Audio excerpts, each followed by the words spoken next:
Bonjour, c'est toujours avec plaisir que je vous retrouve pour une nouvelle émission d'AQC TV Live. Aujourd'hui, deux sujets techniques. D'abord autour du nouveau DTU sur les planchers chauffants rafraîchissants et ensuite sur l'obligation de végétaliser ou solariser certaines toitures terrasses. Sommaire.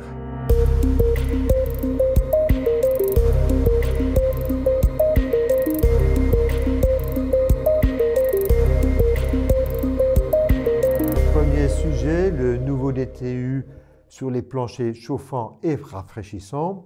J'ai avec moi deux spécialistes, Antoine Demarque de Bureau Veritas Construction et Nicolas Vincent de l'UMG CCP FFB. Nicolas, commencez à vous présenter. Je suis donc responsable technique sur la partie génie climatique à l'UMGCP. L'UMGCP, c'est l'Union des métiers du génie climatique, de la couverture et de la plomberie au sein de la Fédération française du bâtiment. Et j'anime aussi la commission P52C. Qui a rédigé, qui a travaillé sur ce DTU? Voilà. Antoine Demarque. Donc, je suis ingénieur, je travaille à la direction technique où je suis en charge des travaux du second œuvre et j'ai suivi les travaux de la commission depuis le début jusqu'à la fin. Première remarque générale, quels sont les points sensibles d'un plancher chauffant et rafraîchissant? Il y a tout d'abord le dimensionnement, c'est un point important parce on est assez limité en puissance, donc il faut faire un dimensionnement correct parce que ça ne sera pas rattrapable après. Donc il est important de faire un calcul des déperditions pièce par pièce, bien prendre en compte les caractéristiques des locaux qui vont être équipés d'un plancher chauffant, et puis bien connaître la résistance thermique de toutes les épaisseurs au-dessus des tubes. Autre point, c'est aussi la réservation globale du plancher. Ça, c'est l'épaisseur qu'on garde. Il est bien important de connaître toutes les couches, les strates qu'il va y avoir et leur épaisseur, de manière à s'assurer que la réservation globale correspondra à l'ouvrage réel qui sera réalisé. Et puis il y a la gestion des interfaces, puisqu'il y a plusieurs corps d'État qui interviennent. Donc il est important que chacun fasse remonter en temps voulu les données essentielles pour les autres, pour chacun au niveau du chantier. Vous voyez un autre point? Oui, c'est un DTU qui n'est pas classique dans la mesure où il ne s'adresse pas uniquement à une seule entreprise, mais à trois entreprises qui sont le maçon, le chauffagiste et le lot revêtement de sol. Et dans le DTU, à chaque fois, on dit ça c'est pour toi le maçon, ça c'est pour toi le chauffagiste, etc.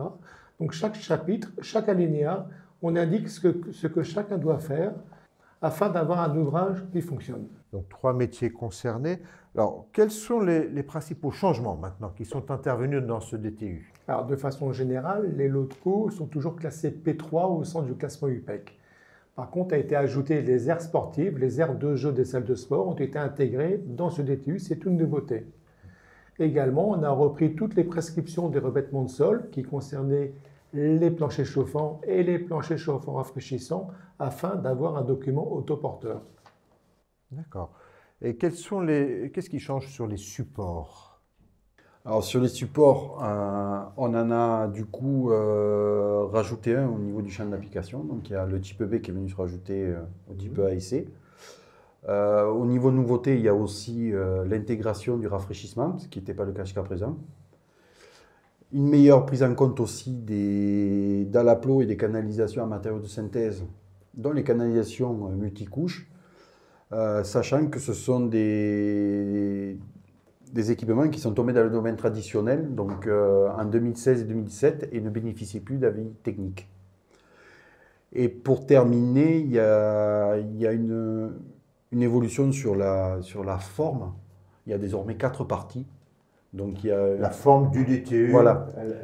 Il comportait 3 parties. Aujourd'hui, il y a une nouvelle partie qui est le CGM, le choix des critères de matériaux, qui permet de définir les caractéristiques de chaque matériau. Dans l'ancienne version, c'était noyé dans les parties techniques. Alors, qu'en est-il des planchers du type B? C'est la nouveauté du DTU, en tout cas c'est l'une des nouveautés, puisqu'auparavant on avait 2 planchers dont le nom est codifié dans une norme européenne, plancher de type A, B et C. Donc le B, le nouveau plancher, est un plancher peut-être plus compact, puisqu'on aura des panneaux isolants rainurés en surface. Dans les rainures, le chauffagiste va y déposer des tuyaux avec son fluide et caloporteur. Et par-dessus, on aura un ouvrage de recouvrement qui peut être une chape traditionnelle ou une chape fluide qui relève des règles professionnelles acceptées par la C2P ou encore un mortier de scellement de carrelage. Vous avez parlé du rafraîchissement, il y a des points sensibles? des points d'attention là-dessus? Ben, le rafraîchissement, effectivement, il y a des précautions à prendre pour éviter les phénomènes de condensation lorsqu'on a une température de sol trop basse. Donc ça, c'est vraiment important. Donc, alors, on parle bien de rafraîchissement, c'est-à-dire qu'on est loin de la climatisation, dans le sens où on va abaisser la température de quelques degrés, de l'ordre de 3 à 4. On peut parfois aller un peu au-delà, mais jamais trop loin non plus. Donc il a fallu nécessiter de prendre des mesures, enfin d'écrire des dispositions dans le DTU pour éviter ces phénomènes-là. Donc c'est limiter la température de départ d'eau. Donc il y a une différence qui est faite suivant la situation géographique, puisque si on se situe en bord de mer ou d'océan, on aura plus d'humidité que si on est à l'intérieur des terres. On permet d'abaisser la température davantage dès lors qu'il y a une régulation qui tient compte de l'humidité ou autre. Donc on peut descendre bien au-delà jusqu'à 16. Après, il y a un dispositif de sécurité qui arrête systématiquement l'installation dès lors qu'on descend en dessous de 12 degrés. En fonction de l'humidité, voilà. ambiante, oui. Et puis enfin, on évite qu'au niveau des collecteurs, il y ait plus de 6 départs ou 6 retours dans une même direction, rafraîchis, pour éviter des condensations trop importantes de tubes, à des endroits où il serait alors difficile d'éviter les phénomènes de condensation. D'accord. Sur les tubes, quelques mots? Sur les canalisations multicouches, donc elles ont été intégrées au niveau du DTU, parce qu'effectivement, on voyait de plus en plus de ce type de tubes employés. Et il n'y avait pas de sinistralité qui nous remontait sur ce type de tube. Donc ils ont été intégrés au niveau du DTU. Ils ont quelques avantages, notamment ils ont une barrière anti-oxygène. Ils évitent l'oxygène de rentrer au niveau et donc limitent le risque de phénomène d'embouage. Et par ailleurs, ils sont aisés à mettre en œuvre de par leur forme, leur malléabilité et leur forme qui reste pérenne. Je vous propose qu'on aille sur un chantier en région parisienne avec notre délégué régional de l'AQC, Xavier Bernard. Bonjour Monsieur Houzet. Bonjour Monsieur Bernard. Merci de nous accueillir sur votre chantier. Je vous laisse vous présenter dans un premier temps. Oui, bien sûr. Donc Benoît Houzet, gérant de la société Louvel Chauffage du réseau Aix Énergie. Et nous intervenons sur l'installation et la maintenance des équipements de chauffage. Nous sommes RGE, Calipac et Calibois. Très bien. Le chantier sur lequel vous nous accueillez, pouvez-nous l'écrire? Oui, bien sûr. C'est une maison en rénovation complète sur laquelle nous intervenons pour la mise en place d'un plancher chauffant rafraîchissant sur les 2 niveaux pour une surface totale de 300 m². Eh bien, très bien. Allons voir ça maintenant. C'est parti. Je vous suis.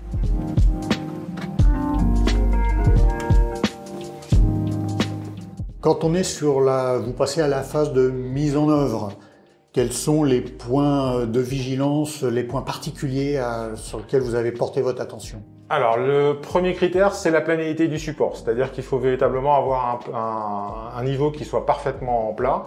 Donc ça nous permet ensuite de pouvoir intervenir. On va poser l'isolant, réaliser la mise en place du réseau selon le plan de calpinage, mettre en place la bande périphérique, bien vérifier l'étanchéité. Ensuite, on va pouvoir mettre en pression le réseau. Et une fois que tous ces éléments-là sont vérifiés, on va pouvoir couler la chape. Quel type de tuyau vous avez mis en place sur votre plancher chauffant? Alors, donc là, c'est un tuyau avec une barrière anti-oxygène pour éviter l'apparition des boues. Donc ça, c'est un élément essentiel sur le plancher chauffant, puisque comme on est à des températures plus basses, on a une production de boue qui est plus importante. Donc on va pouvoir mettre en place un certain nombre d'éléments comme la présence d'un pot à boue. Donc nous on a un filtre magnétique dégazeur spécifique pour le plancher chauffant. On a aussi, je dirais, un inhibiteur que l'on met en place dans le réseau. Mais je dirais tous ces éléments-là sont pour maintenir au mieux la qualité du réseau, mais ça n'empêchera pas, je dirais, de faire un suivi particulier à chaque fois qu'on fera l'entretien. Donc c'est un entretien annuel. On va vérifier la qualité du réseau. Mais de toute façon, en général, sur un plancher chauffant, tous les 5 ans, on refait un traitement complet de désembouage. Maintenant, peut-être une dernière question. Si vous aviez une recommandation à faire pour un de vos collègues, quelle serait-elle? L'importance de se coordonner avec les différents corps de métier, puisqu'on a le maçon qui va intervenir au démarrage du chantier pour préparer le support. Et ensuite, je dirais, les intervenants, le chapiste qui va venir couler la dalle. Et ensuite, les entreprises qui vont venir réaliser le revêtement de sol. Donc là, il y a véritablement, je dirais, un travail de coordination et de passage d'informations pour que véritablement on ait un résultat à la fin qui soit parfaitement en règle et qui soit pertinent et efficace pour de nombreuses années. Eh bien, Monsieur Houzet, merci pour votre participation et la présentation de votre chantier. Merci à vous, Monsieur Bernard. Retour sur le plateau au sujet du DTU sur les planchers chauffants et rafraîchissants. Antoine, peut-être une précision concernant la première mise en chauffe. C'est très important, puisqu'avant que le lot revêtement de sol mette en œuvre son produit, il faut que le chauffagiste fasse une mise en chauffe de son plancher. Cette mise en chauffe est obligatoire dans le DTU, le chauffagiste la doit. Donc il y a toute une procédure de chauffe, de durée de chauffage qui peut être durer une semaine, voire 3 semaines pour les parkings par exemple. Et ça permet d'avoir un plancher qui se met bien en place, où on pourrait détecter des problèmes d'enrobage des tuyaux, etc. Et donc, il y a 2 actes finaux qui sont d'une part la rédaction d'un procès-verbal de la part du chauffagiste.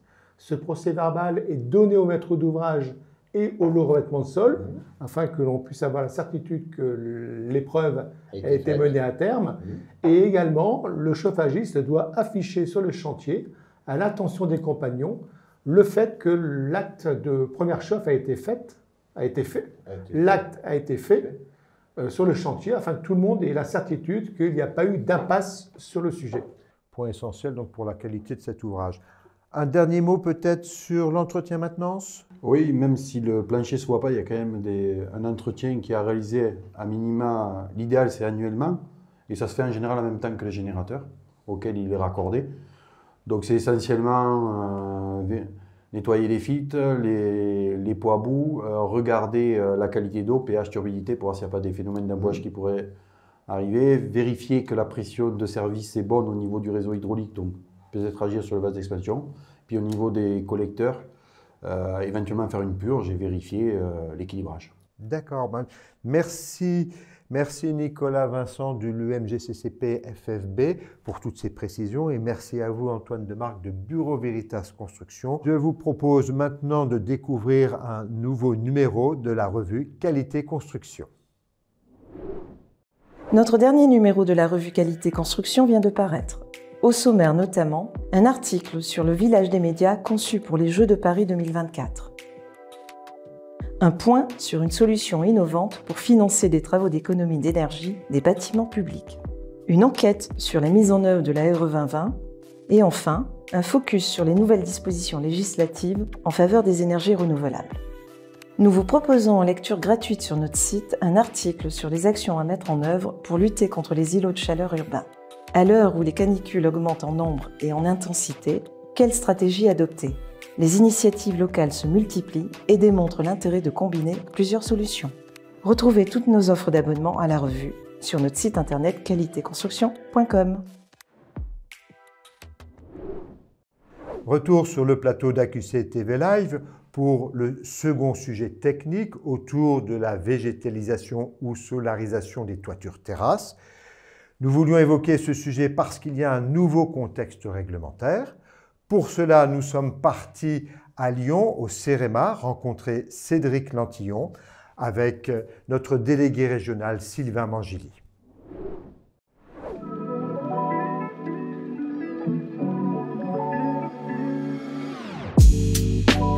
Bonjour, j'ai le plaisir aujourd'hui d'être au CEREMA à Lyon, à la direction technique territoire et ville. Cédric Lantillon, merci de nous recevoir.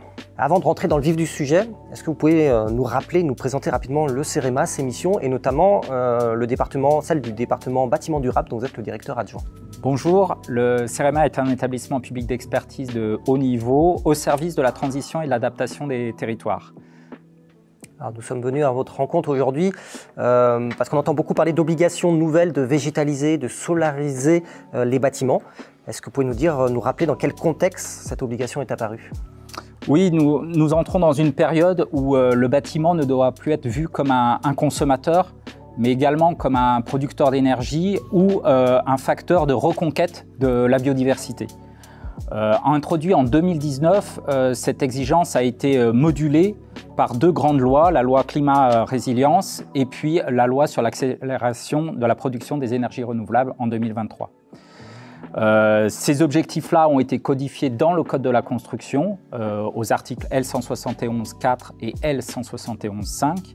Et donc le principe de l'obligation, c'est d'installer en toiture soit un procédé de production d'énergie renouvelable, soit un système de végétalisation basé sur un mode cultural qui ne recourt à l'eau potable qu'en complément d'eau de récupération, avec un niveau bien sûr d'isolation garanti, et puis qui doit favoriser justement la préservation ou la reconquête de la biodiversité. Donc c'est une alternative, soit de la production, soit de la végétalisation.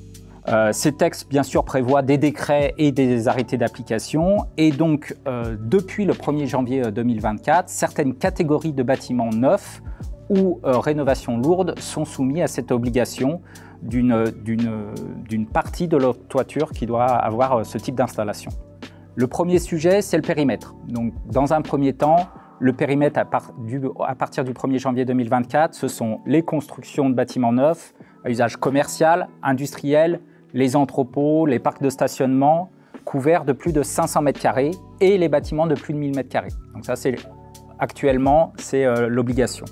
À partir de 2025, on modifie le seuil des bureaux et donc on abaisse le seuil des bureaux à 500 m² et on ajoute toute une catégorie de bâtiments, donc les bâtiments administratifs, les hôpitaux, les équipements sportifs, récréatifs et de loisirs, le bâti scolaire ou universitaire avec un seuil de 500 m². Donc ça, c'est la première progressivité en termes d'application pour les bâtiments neufs ou rénovations lourdes. Et puis la deuxième progressivité, comme vous l'avez dit, il y a un seuil de surface de toiture à équiper. Et donc on a le 30% en 2024, le 40% en 2026, le 50% en 2027. 1er janvier 2024, 2025, 50% en 2027. Et en 2028, que va-t-il se passer? Alors, comme vous l'avez dit, les exigences sont progressives. Et donc, on a à la fois un dispositif d'application progressif et à la fois des exigences en termes de surface progressive.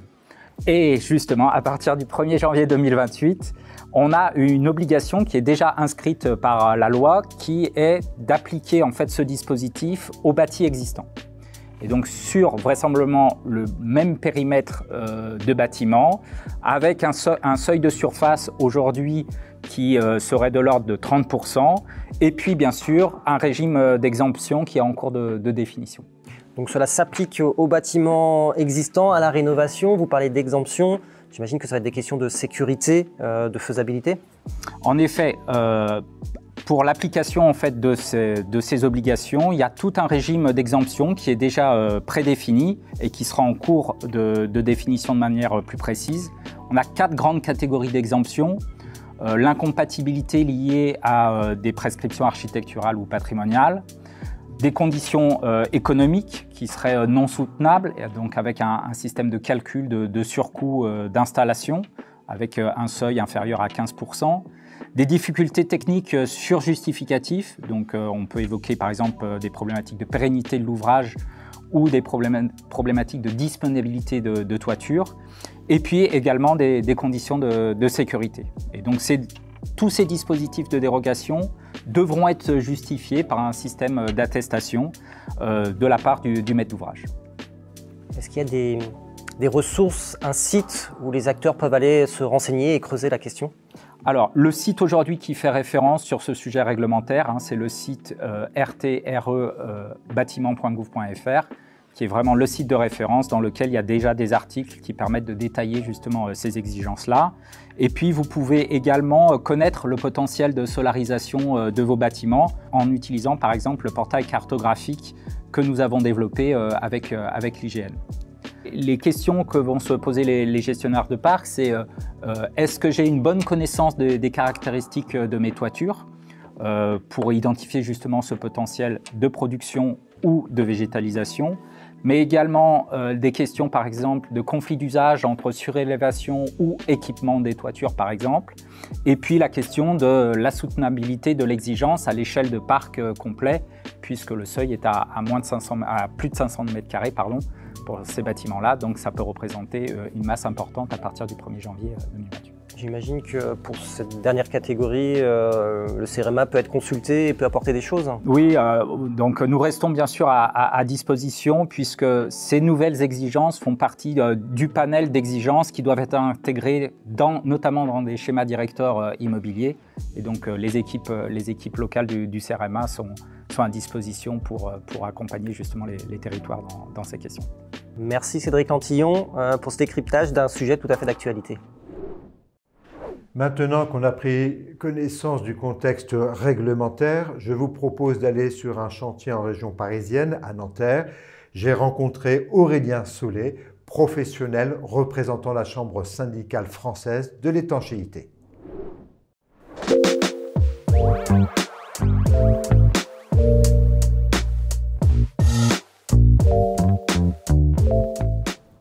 Bonjour Monsieur Solé et merci de nous accueillir sur votre chantier de toiture terrasse à la fois végétalisé et solarisé. Donc je vous laisse d'abord peut-être vous présenter votre entreprise. Oui, bonjour, donc Aurélien Solé, dirigeant d'ACV Île-de-France, une entreprise spécialisée en enveloppe du bâtiment. Je suis également président de la commission innovation et prospective pour la Chambre syndicale et membre du bureau. Et je suis également, par le biais de mon entreprise, membre de la DIVET. D'accord, donc ce chantier, vous l'avez réalisé il y a combien de temps déjà? Bon, ça fait une petite année. Bon, et à la fois, vous avez un chantier de végétalisation et de solarisation en photovoltaïque. Je propose qu'on commence déjà par la végétalisation. Avant d'arriver sur le chantier, avant de commencer le chantier, qu'est-ce qu'il faut faire? Alors la première chose, c'est de vérifier techniquement que la végétalisation va fonctionner. Ici, on est sur un chantier de rénovation lourde, donc on avait des planchers qui étaient existants, une reprise de charge maximale possible, et donc il a fallu vérifier qu'effectivement la végétalisation rentrerait dans ce cadre-là. Avec cette nouvelle charge à porter. Hein. Parce qu'il faut, en fait, une végétalisation a assez peu de charge quand elle est sèche, oui. Mais dès qu'elle est en charge maximale en eau, elle peut monter entre 85 et 120 kg suivant les complexes. C'est une éponge. Voilà, exactement. Hein. D'accord.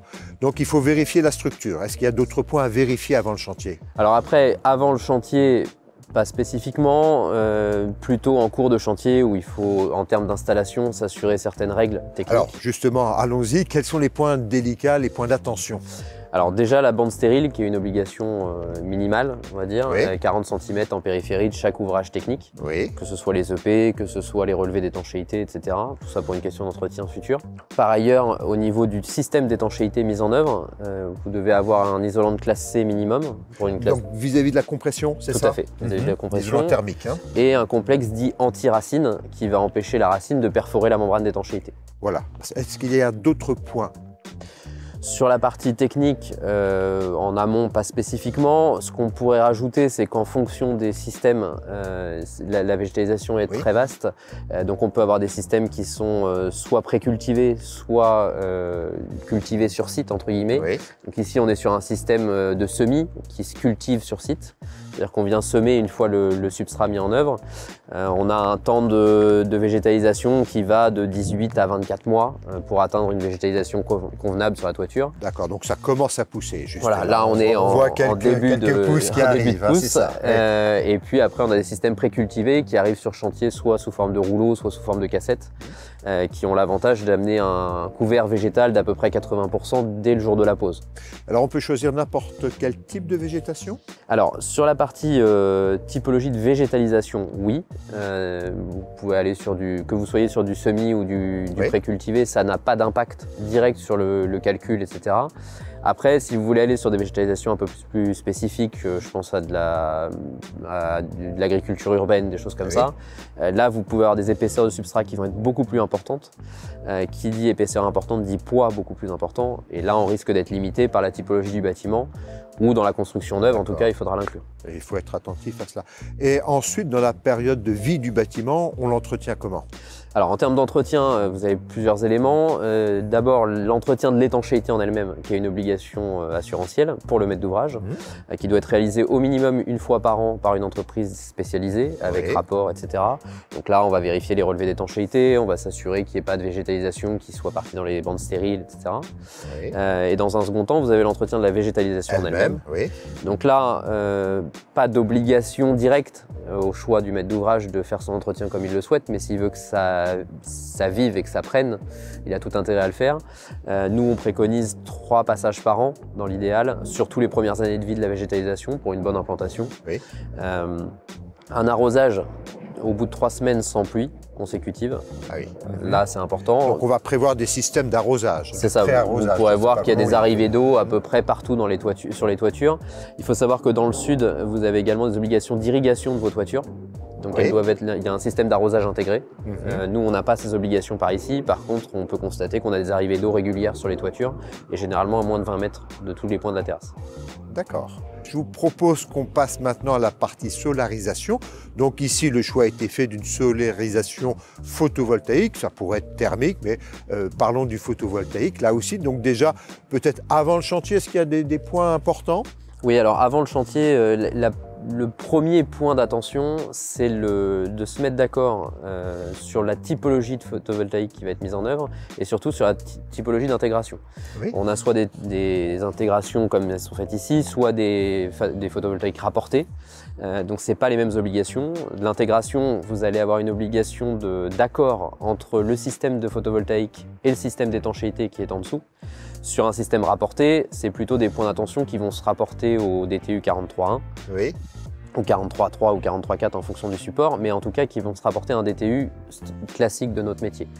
Quand vous êtes sur de l'intégration, vous devez accorder tout le système à des avis techniques qui sont très précis et qui limitent énormément le choix des matériaux. Donc on doit avoir une étanchéité d'une marque spécifique, Oui. un produit bien particulier, un isolant bien particulier. Ça peut pas être, on ne peut pas prendre n'importe quelle marque, même si c'est la même typologie d'isolant. C'est une marque spécifique qui est validée. Tout cela pour des questions de compatibilité technique et je pense aussi d'assurabilité. Surtout d'assurabilité, puisqu'en fait c'est lié à des avis techniques. L'avis technique validant le process mis en œuvre, il faut absolument qu'on soit parfaitement conforme. Et les avis techniques, pour le coup, sont très précis sur la typologie de membrane mise en œuvre, la typologie d'isolant et éventuellement aussi la typologie de panneau. Donc tout cela est bien cadré. Donc les points peut-être d'attention en cours de chantier. Alors il y a un point d'attention particulier, même en amont, en étude, dont j'ai omis de parler, c'est la partie résistance au feu. Aujourd'hui, vous avez des classements dits Beyrouth T3 sur des toitures. Oui. La problématique d'un photovoltaïque, c'est qu'il ne peut se poser dans 90% des cas, dirons-nous, que sur des complexes autoprotégés. Oui. Qui sont de fait pas Beyrouth T3 puisque il n'y a pas d'apport de gravillon qui pourrait le permettre.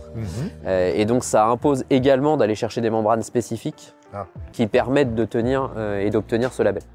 D'accord. Et sur la question entretien, maintenance, dans les années qui suivent?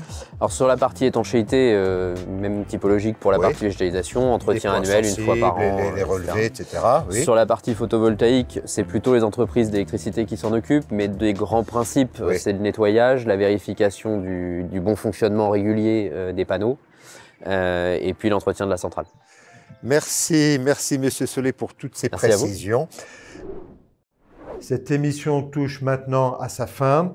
Je ne pouvais terminer sans une certaine émotion. En effet, son initiateur, Davy Michalet, est décédé accidentellement. Au nom de tous ceux qui l'ont connu, nous transmettons nos sincères condoléances à ses proches. Merci de nous avoir suivis. Retrouvez tous les liens utiles dans la description. Prochaine émission en juillet. Merci à ceux qui sont à la technique. Ève, Richard et Lionel. Retrouvez l'intégralité de nos émissions sur notre chaîne YouTube. Bonne fin de journée.